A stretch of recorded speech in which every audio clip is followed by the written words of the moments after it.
So what that means is that it's internal. That means we all have it innately within us. So I think it's just flipping it. There's something called cognitive behavioral therapy. It's almost like opposite thinking. It's just help you process it.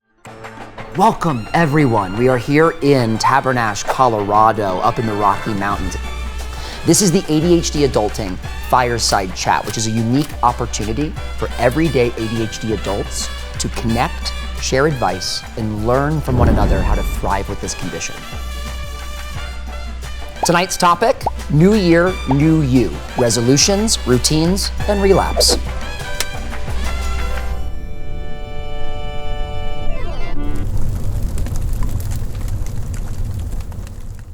Hi, my name is Sai Yang. I'm a social worker and a Hmong American. I live in New York City. I'm an advocate in my community in terms of social work public policy. I love uplifting the next generation of social workers, and I am a late ADHD diagnosed, and I live with that. I own it, I accept it, I have struggled with it. I wasn't diagnosed until 2018, and it took me 5 years, even as a social worker, and I knew I had it, but it was a lot of shame and embarrassment, and it took me a while to get used to it. Acceptance was my hardest. Part of it is the Asian community of shame and embarrassment and taboo about mental health. It wasn't true. If it wasn't true, then something wrong with you. So there's a lot of shame with it. Or how would it have been different if you had got diagnosed earlier? Oh my God, I always think of a tool person, right? You just have a saw, right? And I'm working with a saw that's old, that's rusty. I would have been more efficient with the tools that I would have had. I would have been accepting of my diagnosis. I would have been less harder on myself. Honest truth, I would have been more successful in my learning. Like I realized I can't read for nothing, right? And I thought something wrong with me. But in truth, it was actually my ADHD and my attention. There's a quote that I heard about ADHD that says that ADHD loves structure but hates routine. And because I can create the whole to-do list, I can create the makeup of my business and all that stuff, but I can't fucking finish it. And I also relate with you because I'm too intense to myself. So one of the goals and processes here is to go out there. So I joined a Hmong marketing group. Never done that before. So $30 a month and just seeing them look into my marketing and just sharing my thing with them. So they're giving me feedback on it, and then he's a marketer, so it's getting me to oh shit, I need to put out. And similar to you, Aaron, it's really hard to put myself publicly online on something I care about, right? Because my podcast is about vulnerability, storytelling, and so forth. Now I have to be vulnerable. I think that's the difference, and I can't complete it. So all that's coming together is frustrating me. So I don't even have a goal yet to even know how to complete, because I'm really good at reading books, but don't finish them, So I don't know what it is yet. Ooh, so many banger quotes in there. Okay, so I'm really good at reading books, but I don't finish them. I'm really good at making list structure, but not routine, right? Yeah, I relate to that. You put me in a room full of old shoes in a costume shop that I'm supposed to clean and reorganize. Got it. You going? But if I have to design the shoe or something, and if I have to really ideate from zero to finish, that's where the roadblocks show up. But you've also been, I want to toot your horn a little bit here. You've been doing really good job of workout routines recently. Thank you. Yeah. And then, but to the overall point, I've pulled every card, the tricking yourself into it, the making it easier by putting the clothes right there, by learning from Aaron something that I have been working with this person for over a decade, and it is insane to me that only last summer did I learn that you can set 2 alarms, one for your medicine and then one to wake up, and that changed everything. Okay? The idea that I can take this stimulant medication, it will help me wake up 30 minutes from now and get to the gym, that was a huge change. So to piggyback off of this, sometimes it doesn't happen until it's supposed to happen. Right? So yeah. So I've pulled every card, right? And now the results are in. And I think to relate it to that, I know there's gonna be that moment for you 6 months, a year from now, where you laugh and remember the couch, right? Where you said it out loud in front of everyone and you go, I did it. I fucking did it. I said it in front of them. I was so nervous and I hated myself for doing it for a second. And then it was self-love for the, thereafter. Yeah, I mean, I still have that in the back of my mind, but what if you don't? What if you fail? Then you have all these people you've told. There's still a little bit of that in there. But I want to ask you the next question. What if you succeed? That is a good point. That is a very good point. Oh, dream about that. That might be. Is it scarier? Sometimes. Yeah. It's true. I honestly feel like fear of success is harder to deal with than because I know what failure looks like, but I don't always know what success looks like, especially with, So it's an unknown. Yeah. Oh my God, wait, we're gonna come back to that. I really want to come back to that. Generally, the fear of success over the fear of failure, that's cool. Sai, What is the first? My partner has something that she's brought into my life that I'm so thankful for, and it's I have a tweak, but it's what's the first good thing or the next good thing? What's the next right thing? But in the vulnerability podcast journey, what's the next good thing? What's the next good thing to share? What's the next good thing What's to... the next good thing along the journey of creating that podcast? Oh, that what's the you can next... Okay, the beauty of interviewing people. Like I get to interview one of my legend of one of the a professor that I went to school. I get to interview people who are shamans. I get to interview a documentarian. And I'm gonna get to interview people who are just talks about toxic masculinity. So I get to talk about taboos that would be so fun that no one fucking talks about. And as a licensed social worker, I can bring out like the mental health topics and I can introduce that. So that's gonna be the most fun thing for me.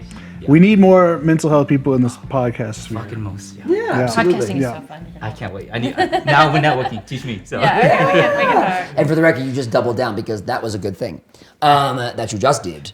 The strength of ADHD is that you can gather a lot of information and you can synthesize them and then you can speak on them. And that's powerful. And I didn't realize how I'm able to like bring all those information together. I can bring a lot of information. Number two, the social aspects of it. Like it allows ADHD allows me to talk to people. It allows me to pick up on very minor things that whether it's nonverbal or verbal. ADHD is really fun because it lets you live in the moment a lot of the time. So it allows me to enjoy all those pieces. My ADHD also tells me that I'm very curious about things, like the next bright shining light, I will just look over. So that's good for people too, because I'm naturally curious. There's always a fulfilling of a need, a satisfaction. It's pros and cons because impulsivity does play a role, right? Sai, you were telling us about a behavior or habit that you're wanting to change and not keep that's detrimental or something that you need to do that is constructive To achieve our goal. to achieve your goal. Well, I always like to talk about, we in social, we call it psychoeducation, so learning about what it is. So healthy, unhealthy habits, so identifying that first. I'm really bad at that because I'm compulsive too as well. I still do e-cigarettes. Thank you. I'm getting better at it because I'm compulsive and I do e-cigarettes too. It's not healthy. So it's being able to identify, being aware. So that's what I teach a lot of clients too as well. It's like, can you identify and be aware what's healthy, what's not healthy? Number two, we got to go back to addiction. Do y'all know who has the best habits? Addicts, right? They know when they want to fucking drink. They know when they're gonna smoke. The gamblers are very consistent. They go to the place, they do that, right? Those are the best habits. So what that means is that it's internal. That means we all have it innately within us. So I think it's just flipping it. There's something called cognitive behavioral therapy. It's almost like opposite thinking. It's just helping process it. So I've been trying to do that. So with my podcast, I hate doing this. So I have something called imposter syndrome and macro invalidation. Imposter syndrome and Oh, so it's a document that I created, and I just titled it "Imposter Syndrome" and then parentheses macro invalidation, right? Wow, okay. And I just write all the things. You're not good enough. This podcast sucks. What else? You're never gonna finish it, and all that stuff. Macro invalidation. Yes, it came What from you one of tell yourself. So like big picture, right. overarching ways you invalidate yourself. Yes, and I did not come up with that word. It was my mentor, one of my mentor, LCSW. So yes, that's exactly it. So that's why I love using that word, right? Because actually, I'm curious, what does that mean to y'all? I actually exactly what it felt like macro invalidations. It means what you said. Yeah. It's like the global way you tell yourself. All the little cuts that you get. And it's not at a granular enough level where it's like tangibly grabbing onto anything to like actually discount like for this reason this is true. It's like it's not There's all the lies that your mind. yeah, and there's no Lies. feeling better about it in that kind of like broad it tells more. It's just like I'm terrible. So tell us, so you But there's nothing there to Yeah. But there's a way. Oh, sorry. yeah, so go on. So what do you do with that So document? there's a way. So I call it exposure therapy. Just the more you see it that you're not good enough, but I just don't end there. So the other half is motivational quotes, I guess motivating things and like tips and tricks and all that stuff. I need to share with y'all. Y'all need to see this because it's very interesting and good practice for yourself. So I do that, and the last thing is identity. Like I got it from Atomic Habits, so it's kind of similar to and you caught me too. He's like, I want to read books, I want to finish a book, right? But that comes from a place of deficiency. Meaning you're not good enough, or Aaron must have said this, I can't remember. So the identity is that what does a person who reads a book do, right? They put it in the backpack, they put it by the keys. They read it 10 pages a day, right? Things like that. So I actually still need help with this in my podcast, but it's just doing 1% at a time. So I have to read macro invalidation document first, and then I just do a couple things. But I still have the overall thing, so I'm still stuck. I'm just saying what I try to practice.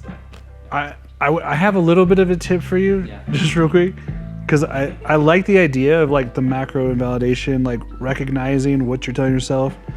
But I think also maybe try to flip that, right? What are the reframes that you can tell yourself that you can talk yourself into doing the podcast, or talk yourself out of those invalidation statements? Because when we invalidate ourselves and talk down to ourselves, we kind of need the opposite of, it's easy to tell yourself what you like are bad at and what you can't do. But it's so much harder for us to come to the other side and be like, why isn't that true? Yeah. What am I doing? I like the why isn't that true? Because I want to ask for clarification. Is that what the second half of the document is? Yep. The affirmation? Well, Do they the directly second half- tied to are they paired to an invalidation above? they are pairs. It's supposed to combat it. Okay, so it is Okay. so it is a negative self core belief, and then but or not in spite of that, this is the stronger belief. Yeah. Yes, exactly right And there. but the affirmations have to be something that speaks to a true core belief. It can't just be like platitudes. Oh, I'm great. I'm fine. Like I'm good. I'm awesome. Like things like that. That doesn't work. It has to be something that's like, that's actually more true than the invalidating statement. What does radically accepting your ADHD look like for you? Yeah, I love that question. Radical acceptance comes with compassion, number one. Living the radical acceptance of ADHD can also be that I can teach other. And that's the beauty of it. Like people, and this is why I love this program, what you all doing, because people go through this thing. We don't talk about these things. So when you teach to people, that means you're telling them about this. That means it's a real issue. So I'm a big person as a social worker shining light on depression, anxiety, and trauma. The more light we shine on it, the more we talk about it. And then the main thing about radical acceptance, which I want to close on, is healing. You heal from your traumas, you heal from your shame and your embarrassment. So healing is part of radical acceptance. So no one's gonna love you like the way you love yourself. We've seen when people don't accept how tall they are, or don't accept how beautiful they are, or don't accept that they're not rich enough, right? And those things bring you down, and you get stuck in that state of mind and that cycle.